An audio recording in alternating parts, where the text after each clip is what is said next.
Hello everyone and welcome back to the Great Book of Grudges. My name is Nathan and we're going to do something a little bit different today as you seem to be enjoying these types of videos. Today we'll be looking at Warhammer's Hearthstone clone, the Horus Heresy Legions. Now, before anything, of course, there's a few disclaimers. Yes, I know that Hearthstone wasn't first, but it ended up becoming the most popular, at least in my opinion, and it's the one that I am the most familiar with. Secondly, following a format is not a bad thing. We've seen many popular games do that and make it their own.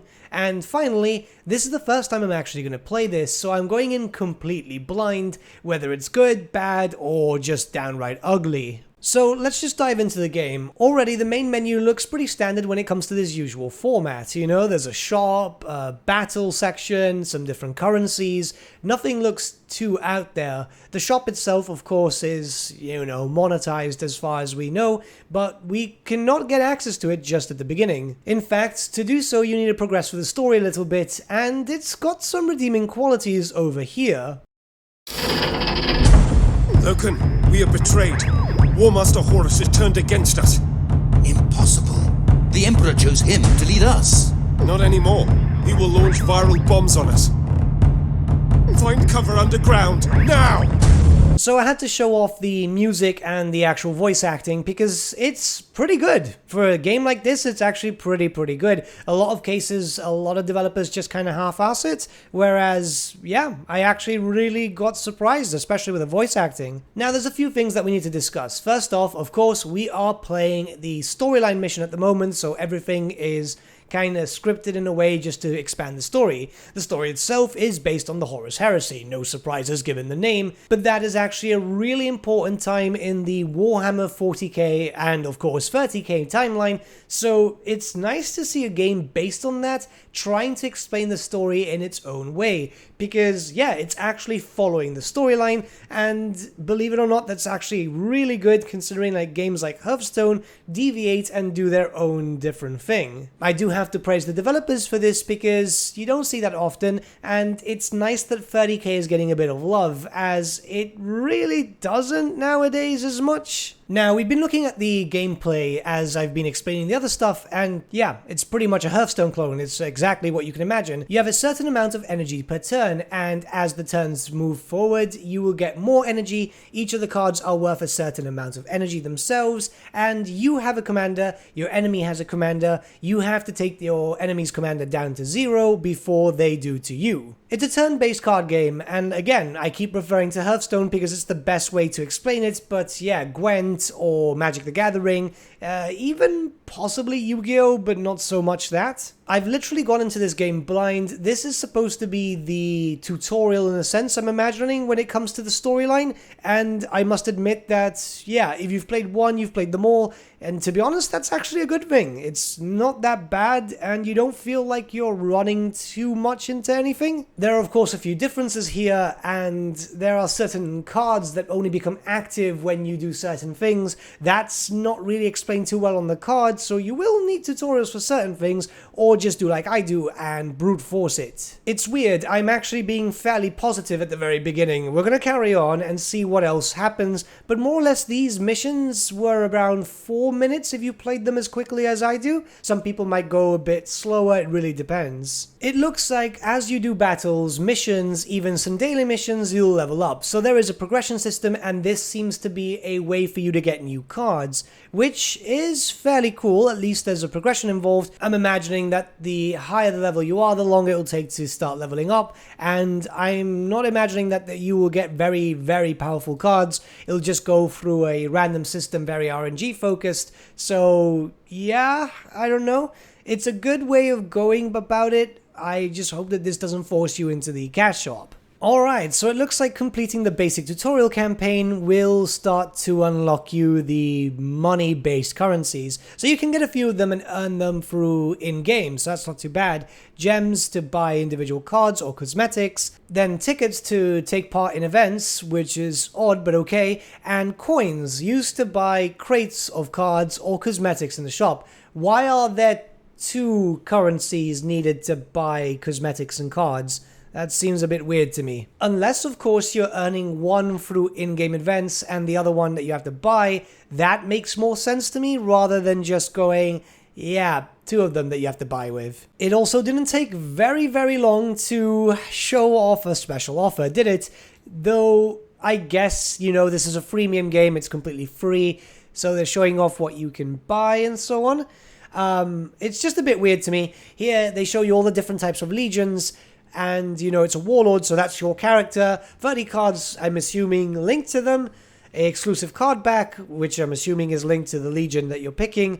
And 1,000 coins for $9.99. I hope that there's other ways to gain warlords, and it's not all through this.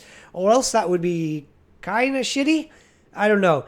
It says difficulty hard, so I'm assuming that each legion has its own playstyle and so on. And, you know, there's a lot of legions, so that could be kind of cool. But hopefully you're able to earn warlords and cards for other legions through different means, like battles, events, PvP, and stuff like that. I've also just noticed that it says it's 60% off. So wait, the $9.99 is already discounted? Or I'm a little bit confused here, because if that's 60% off, are you telling me a whole deck is pretty much, what, just over $20? God, no. I would not do that for a digital card game. Like, seriously, I don't think even Hearthstone has stuff that expensive, does it? Like, what? The shop's exactly what you can expect. You spend coins or your other currency and you'll be able to buy card backs or individual demons, because you can play as demons, it seems. It just really depends on your type of playstyle. I'm not too keen on shops. I really am not. I understand once again, so I'm not complaining. I just want to see warlords being able to be gained through other stuff. You can also get some cosmetics, which is nice, I must admit. Kind of like when you're able to insult the other player and so on and so forth. As you won't be able to do that, you won't be able to type for yourself. The currency itself is fairly expensive. I mean, you get 100 for free and you get an invite link, so I'm assuming anytime that someone joins, you'll get 100 coins. And then you start getting all the weird pricing. So 500 coins is $5, well, $4.99. 15,000 is $99.99, which, oof, a bit expensive. It's still one of those things. This is what puts me off these freemium games, because just the heavy emphasis on that. I mean, there's people who probably spend that money. I know a lot of mobile gamers call them whales, so yeah, I mean, if people want to do that, that's up to them. No judgment on my behalf.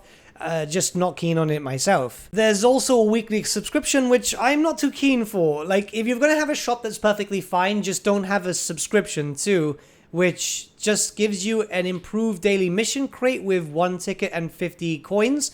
So you actually have to do the daily missions. Just explain to me this, right? You have to pay to get these extra bonuses, but it's from a mission crate, which if you forget to get them, then you lose out. Is that what's happening? I'm very, very confused about this. It doesn't sound like a good deal. Plus, you know, you only get the 500 coins once, it says here. So, yeah, you're not really getting too much. If anything, yeah, fine, subscribe once, but that's it. I still don't think this is worth it. I'll be very, very honest with you. So the event system looks pretty interesting. Basically, you're given a different warlord and a different deck. You can choose if you want to go Loyalist or Chaos. So that's kind of nice. And you have to win 12 victories without facing 3 losses. It's a PvP event, by the way. And I'm not too sure how this kind of levels it out. Like, since I'm level 4, will I be playing against other level 4s? It's a bit weird. I must admit that I had 2 losses very, very early on too. Though that could just be my incompetence. I'm not really great at these games. I just like it for when I'm just wasting time, essentially. But I don't know. It's something strange, though the PvP aspect is kind of nice. This isn't the only form of PvP. Once you finish the campaign, you'll unlock everything, and then you'll unlock special campaigns too. I must admit that it was probably not a good idea to jump in PvP, well, an event-based PvP with barely no knowledge of the game, because, yeah, that's just what I do. There's also special campaigns that seem to be time-gated. It's very odd. I don't know why they're time-gated, but it's in a very similar format to how Hearthstone has these special side campaigns. Yeah, I'm referencing Hearthstone a lot, sue me. But each of these campaigns seem to focus around certain points in the Horus Heresy. Like, for example, this is the Burning of Prospero, and you're playing as the Thousand Sons in the old-school red and yellow format, which is pretty cool. Well, red and gold. These are thematic campaigns where you need to play around through certain stylized missions, and I actually really enjoy this. This is the big thing that I enjoy from Hearthstone myself, and it's just nice to see something in this format. The missions themselves last about 3 to 4 minutes, so you're just enjoying yourself and just trying out different things. There are like 5 different missions in this campaign, so I'm assuming that all the others will pretty much be the same. It's a shame that you can't just click and play which ones you want. I would love to see some other ones, but this is just the one that happened to show up when I was playing, and yeah, it's pretty cool. It's very, very enjoyable. So we've been talking about this game for a while, and I've played for a few hours, and well, I want to give my final thoughts regarding this game. It's not bad, I've got to say, it's not bad at all. It's a Hearthstone clone, and it's a good thing because I quite enjoy them, though I must say that it needs to be a bit more clear regarding certain things, like for example the warlords and so on.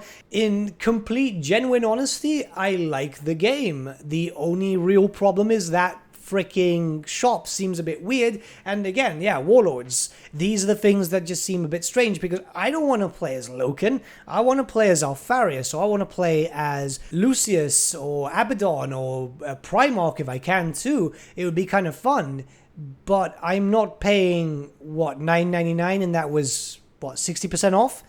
I'm sorry, I'm not. I just really am not going to pay for that. Though, if you can grind your way, and it looks like you can because I did a few missions which allowed me to get some gold, then that's perfectly fine. If you can grind your way to getting stuff, that's cool. But I'm not paying real money. Like I said, the option is good for people who want to be able to buy that type of stuff. I don't mind themed expansions to pay for because that stuff I've paid for in Hearthstone. That's perfectly fine because it's enjoyable. It's player versus computer. You get to enjoy different game styles, different formats, and so on. That I'm fine with, but not to like get everything under a shop.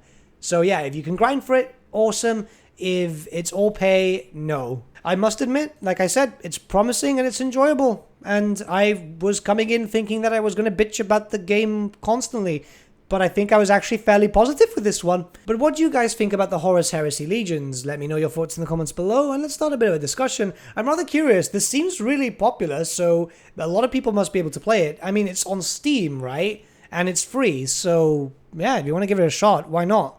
But with that, my friends, we've come to the end of our video. Thank you so much for watching. If you did enjoy the video, might I suggest giving the video a like, or even subscribing to the channel, as it really does help us out. In the description section below are various links to different social media platforms such as Facebook, Instagram, and Discord. Also in the description section is an affiliate link with Element Games where you could buy loads of hobby-based products, not just Warhammer, for 10 to 25% off. Making a purchase using that link and also our special code, which is also in the description, supports the channel at no extra cost to you, which we think is rather cool. A big thank you to our patrons. Your support means the world to us. It's amazing that people want to help a small channel like us grow and get to a higher level of content. A big thank you to Gibraltar LUSC, Ryan Bertsche, Andrew Prince, and Okro for subscribing to us at our Fame level. You guys are super cool. And a big thank you to Edward Yule, VS Vasan, Aaron Whitman, and Shaggy for subscribing to us at our King level. Honestly, we can't thank you all enough. And lastly, a big thank you to all of you for liking, sharing, and commenting on these videos. Honestly, it's because of you guys that the channel's been growing at such a great pace lately, so we can't thank you all enough. But with that, my friends, thank you so much for watching once again, and we shall see you all again very, very soon. Have a good day.